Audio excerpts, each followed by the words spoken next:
춥고 습해 불편함을 선사하는 여름이지만 그럼에도 불구하고 공원 속 울창한 나무들의 푸른빛, 나 지금 반짝 살아있다고 날개짓하는 잠자리, 힘차게 소리내는 개구리 울음소리 등 역동적인 환경이 나를 살아있다고 느끼게 해주는 요즘입니다. 하나님 허락하신 성장의 계절, 여름이 우리에게 생기를 불러일으켜 주지만 예기치 않은 어려움으로 인해 육체와 정신이 나약함을 보이곤 합니다. 환경의 늪에 빠져 허우적거리고 하이에나처럼 달려들어 위협을 가하는 주위 사람들, 그리고 낯선 상황들이 나를 넘어뜨리기도 합니다. 지리한 장맛비가 내리거나 날씨가 흐리면 내 마음속 깊숙이 숨겨져 있던 우울함과 맞닥뜨려 무력해지기도 합니다. 하나님, 환경과 상황의 지배를 받는 저희를 불쌍히 여겨 주소서. 하나님만이 나의 구원이십니다. 힘이 되시며 소망임을 믿습니다. 오늘의 예배를 통해 다시 활력을 되찾기 원합니다. 믿음에 믿음이 더해지기 원합니다. 불명확한 무언가로부터 쉽게 좌절하고 두려워 떨던 내가 주일 아침 소망과 구원의 주님을 노래합니다. 나를 도우시고 중보하시며 변호하시는 주 성령의 힘입는 오늘이 되게 하소서. 매일의 삶에서 예수 그리스도를 빛나게 하며 가정과 일터에서 본보기가 되려는 저희를 통해 큰 역사를 이루어 가실 예수님 이름으로 기도합니다. 아멘. 찬양받기에 합당하신 아버지, 아버지의 이름을 높여 찬양합니다. 아버지의 부르심 앞에 순종함으로, 기쁨으로, 감사함으로 이곳으로 달려왔습니다. 이곳에서 우리가 모여 예배하는 이 시간이 우리에게 정녕 우리가 살아갈 수 있는 힘과 은혜를 경험하는 귀한 시간이 되어줄 수 있도록 주님 인도하여 주시옵소서. 사랑의 아버지, 턱까지 차오르는 더위와 땀방울로 인하여 많은 이들이 고단해하고 있습니다. 고단한 우리의 인생들에게 이 한 주도 시원한 바람을 저에게 주셔서 잠시 숨을 고를 수 있고 쉬어갈 수 있는 시간을 주시니 또한 감사를 드립니다. 시원하게 부는 감사의 바람으로 다시 일어서서 삶을 살아갈 수 있게 힘을 주시니 또한 참으로 감사드립니다. 나무들은 푸르름이 짙어지고 우리에게 푸르른 녹음의 싱그러움과 평안을 내어주며 그곳에서 주님의 섭리를 보게 하시고 깨닫게 하시니 감사합니다. 우리도 누군가에게 나의 것을 내어주며 그들이 쉬어갈 수 있도록 다시 일어서서 걸어갈 수 있도록 그러한 삶을 살아내게 하여 주옵소서. 사랑 플러스 교회 공동체가 복된 자리에 모여 주님 앞에 예배합니다.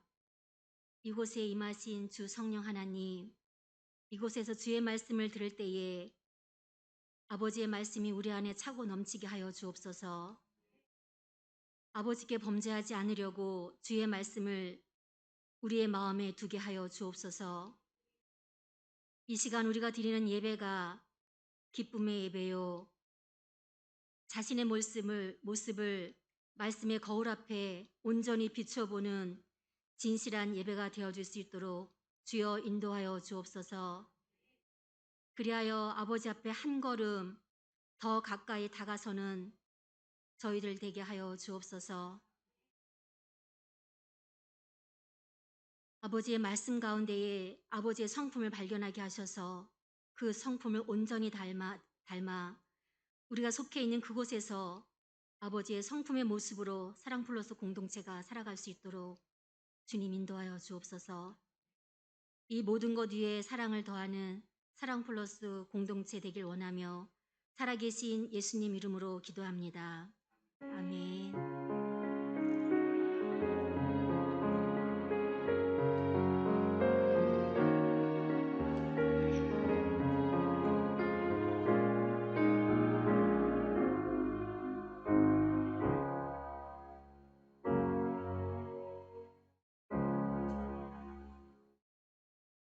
성경 말씀 요한일서 2장 12절로 17절, 28절에서 29절 제가 읽겠습니다.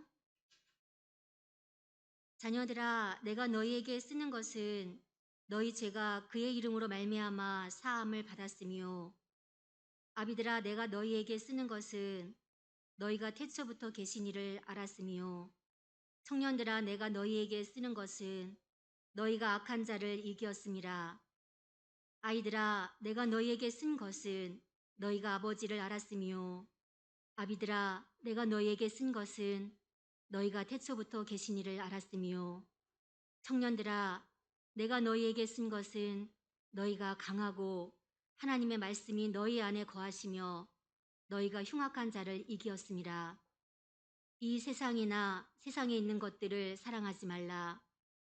누구든지 세상을 사랑하면 아버지의 사랑이 그 안에 있지 아니하니, 이는 세상에 있는 모든 것이 육신의 정욕과 안목의 정욕과 이생의 자랑이니 다 아버지께로부터 온 것이 아니요 세상으로부터 온 것이라. 이 세상도 그 정욕도 지나가되 오직 하나님의 뜻을 행하는 자는 영원히 거하느니라. 28절 29절입니다. 자녀들아, 이제 그의 안에 거하라. 이는 주께서 나타내신 바 되면 그가 강림하실 때에 우리로 담대함을 얻어 그 앞에서 부끄럽지 않게 하려 함이라. 너희가 그가 의로우신 줄을 알면 의를 행하는 자마다 그에게서 난 줄을 알리라. 아멘. 사도 요한은 우리 그리스도인들이 어떤 이들인지를 표현하고 있는데, 그게 오늘의 읽은 말씀 중에 12절로 14절까지에 나와 있습니다. 여러 반복되어지는 호칭들을 사용합니다.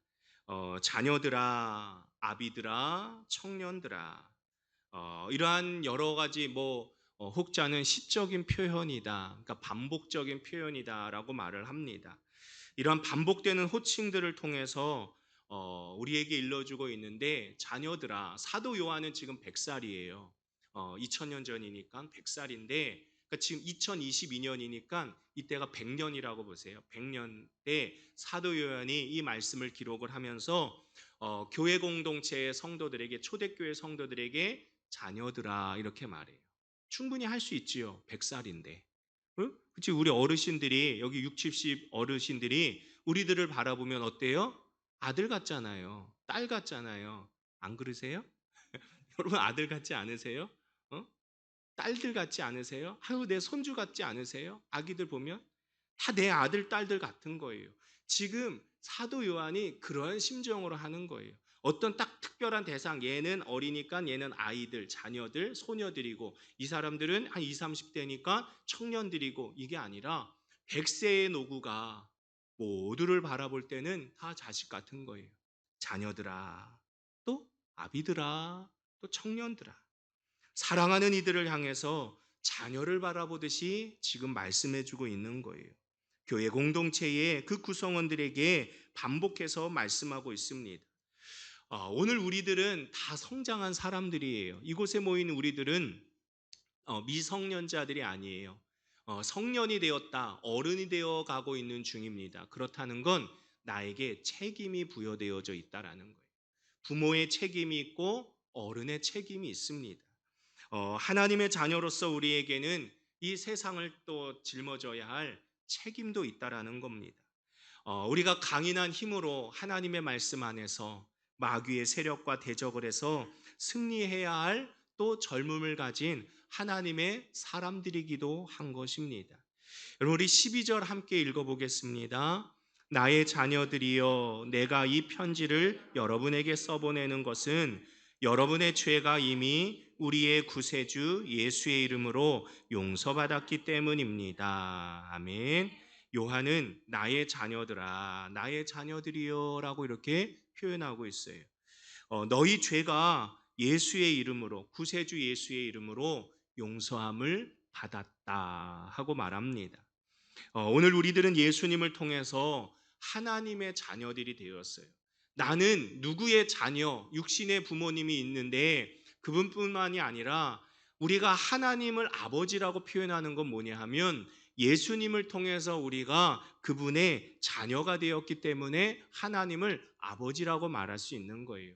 하나님을 아버지라고 표현하지 못한다는 건 내가 구세주 예수님을 통해서 하나님의 자녀가 되었다는 것을 인정할 수가 없다면, 인정하지 못하면 하나님을 아버지로 말할 수가 없는 거예요. 하나님은 아버지야, 아버지야, 아버지야, 아버지라고 해. 이렇게 말해도 설득이 안 되면, 이해가 안 되면, 내게 납득이 안 되면 하나님을 아버지라고 못하는 거예요. 당신이 내 아버지예요? 어떻게 당신이 아버지입니까? 이렇게 육신 가운데서도 우리는 삶 가운데서도 그렇게 말하는데, 하나님을 아버지라고 표현할 수 있다는 것은 내 안에 예수님을 통해서 내가 하나님의 자녀가 되었다는 것을 믿지 않고서는 하나님을 아버지라고 말할 수가 없는 거예요. 오늘 우리가 하나님을 아버지라고 말한다는 것이 얼마나 복되고, 또한 내가 하나님의 자녀라고, 야, 내가 이렇게 존귀한 자구나, 보배로운 존재라구나 하는 것을 우리가 깨닫게 된다라는 거예요. 사도 요한은요, 우리 그리스도인의 정체성을 일러줍니다. 그리스도인, 예수 그리스도라고 우리가 말하면 이 그리스도인, 우리들이 그리스도인이에요. 한마디로 성도예요. 거룩한 무리들이에요. 자, 이 그리스도인 성도들이 어떤 존재냐? 예수님의 십자가 은혜로 죄 사함을 받고 하나님 아버지의 자녀가 된 우리들입니다. 주님의 말씀을 붙들고, 아까 우리 모든 이름 위에 뛰어난 이름 예수는 주인 주자예요. 예수님이 나의 주라고, 예수님이 나의 주인이라고 그렇게 고백하셨어요. 주님의 말씀을 붙들고 죄의 유혹을 물리치고 내가 매 순간 승리하면서 오직 하나님의 은혜를 온몸으로 알아가는 존재가 바로 성도라는 거예요. 자, 성도는 그렇다면 뭐를 조심해야 되겠습니까? 이 악한 세상과 이 세상에 속한 모든 것에 마음 빼앗기지 마십시오.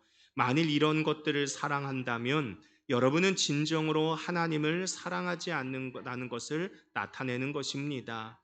세속적인 일들, 악한 욕망들은 하나님께로부터 온 것이 아닙니다. 성욕에 미쳐 있거나 눈에 띄는 것은 무엇이나 다 사고 싶어하는 사치스러움, 재산이나 지위를 자랑하는 따위의 허세는 모두 악한 세상에서 나온 것들입니다. 아멘. 여러분, 우리들의 성경 개역 개정에는 육신의 정욕, 안목의 정욕, 이생의 자랑이라고 나와 있는데, 현대어 성경에는 이렇게 성욕, 또 사치스러움, 또 허세 부리는 이러한 부분이라고 이렇게 잘 해석을 해놨습니다. 우리가 세상 속에 살아가지만, 지금 우린 다 세상 속에 발 딛고 살아가요. 근데 이 세상에서 살아가지만 세상을 사랑하면 하나님이 그 사람 안에 없다라고 사도 요한이 말하고 있어요. 하나님과 세상 이 둘 중에서 하나를 택해라. 하나님이냐 세상이냐라고 말하는 거예요. 여기서 말하는 이 세상이라는 것은 하나님이 창조하신 이 세상을 말하는 것이 아니라 창조하신 하나님을 저버리고 그릇된 가치관, 잘못된 가치관에 붙들려서 살아가는 그 세상을 말하는 거예요. 그런 의미에서의 세상입니다. 그러니까 하나님이 없는 가치관, 하나님의 말씀에 붙들리지 않는 잘못된 그런 가치관을 가지고 불법을 행하고 양심 없이 행하는 그러한 세상의 모습을 너가 택할 것이냐, 아니면 하나님을 택할 것이냐 하는 거예요. 한 사람이 두 주인을 섬기지 못할 것이니 혹 이를 미워하고 저를 사랑하거나 혹 이를 중히 여기고 저를 경히 여김이라. 너희가 하나님과 재물을 겸하여 섬기지 못하느니라. 아멘. 여기에서의 이 재물은 돈이에요. 하나님을 택할 것이냐, 돈을 택할 것이냐, 두 주인을 섬길 수 없다. 모든 행위들이 다 경제적인 일입니다. 그런데 이 가운데서 주님께서 우리에게 경계해야 될 것이 뭐냐면, 그 중요한, 우리 모든 생산활동에서 중요한 이 돈이지만, 이 돈은 우리가 잘 경계를 해야 되는 거예요. 돈이 나를 살릴 수도 있지만 나를 망칠 수도 있기 때문인 거예요. 하나님은 나를 살리시는 분이에요. 나를 망치시게 하실 하나님이 아니에요. 왜? 아버지인데. 아버지가 나를 망치게 할 그런 아버지가 어디 있습니까? 하나님을 택할 것이냐, 돈을 택할 것이냐. 돈이라는 것은 우리의 삶에서 물건의 값이나 무엇을 하는데 참 비용이 들기 때문에 필요한 도구입니다. 인간의 욕구나 욕망을 충족시키는 매개체라고도 그렇게 정의를 합니다. 그러다 보니 이 돈이라는 것은 오늘날의 이 자본주의 사회에서 개인이 한 사람이 사적으로 가질 수 있는 최고의 힘, 막강한 힘이 바로 이 돈이라는 거예요. 결국 세상을 상징하는 것이 돈이 되어버린 현실입니다. 이건 누구도 부정할 수가 없는 거예요. 그래서 황금만능주의라고 말을 해요. 여러분, 돈이면 할 수 있는 게 뭐가 있습니까? 다 되잖아요. 사람이 개인이 가질 수 있는 최고의 힘이 돈이라는 거예요.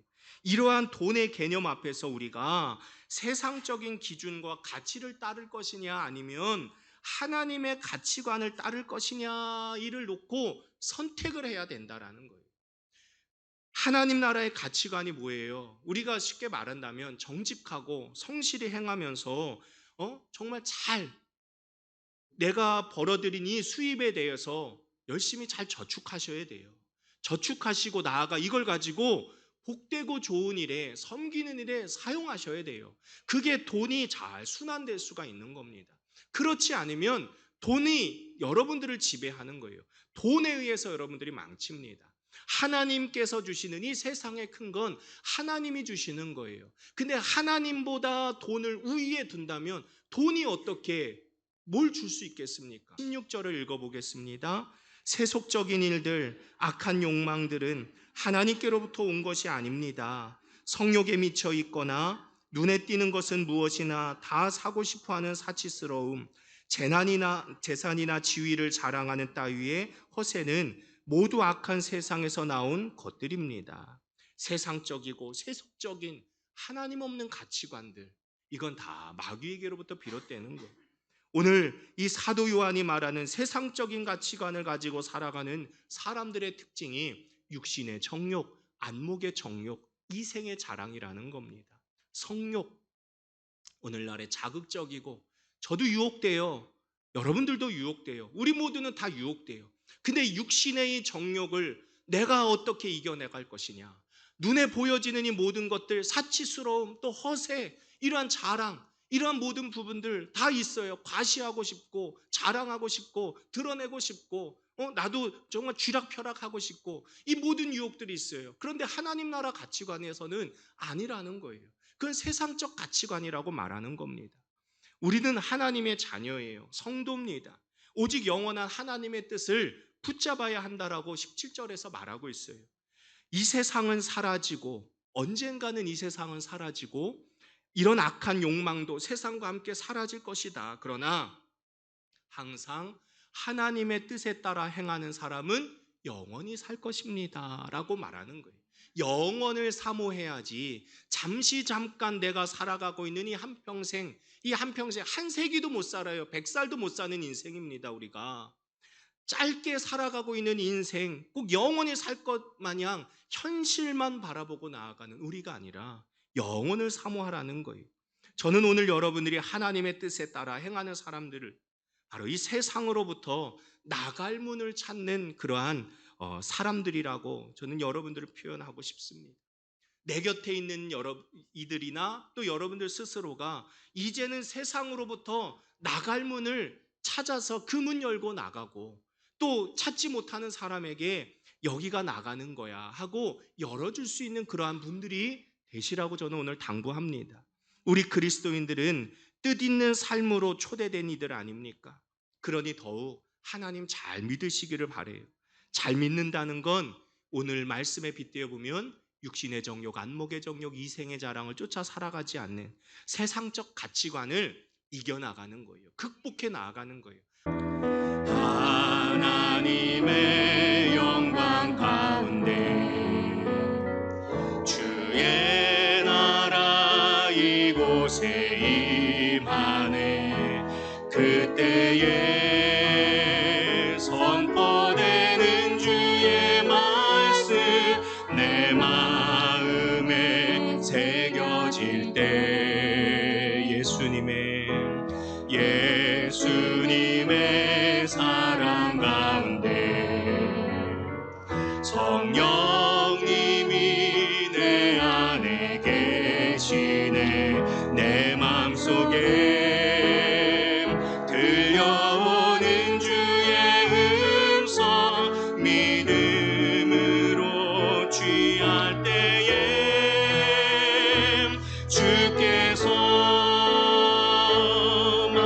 이시네. 주께서 아멘 치유하시네. 십자가에서 이루신 모든 약속이 우리가 누리게 되네. 예수 그리스도를 올바로 믿으십시오. 언제 어디서나 어느 누구에게나 예수님의 심정으로 다가가십시오. 주님, 저는 예수님의 이름으로 용서받은 주의 자녀입니다.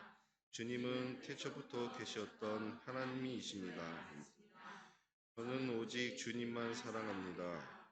세상에 속하지 않고 항상 하나님 뜻에 따라 살겠습니다.